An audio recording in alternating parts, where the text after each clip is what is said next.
তাড়াতাড়ি যাওয়া লাগবে বাড়ি। মেলা দেরি হয়ে গেছে, এই পথে এমনি পাবো না।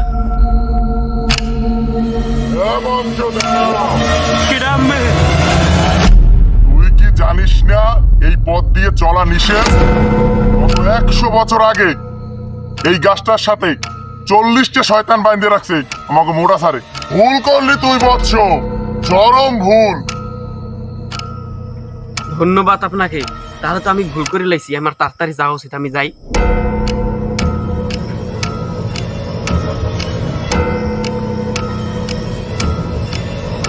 ওই লোকটাই তো কইলে 100 বছর ধরে এই জায়গায় আওয়া নিষেধ, তাহলে ওই লোকটা ওখানে বইরে লেখা না, বিষয়টা দেখতে হইবে।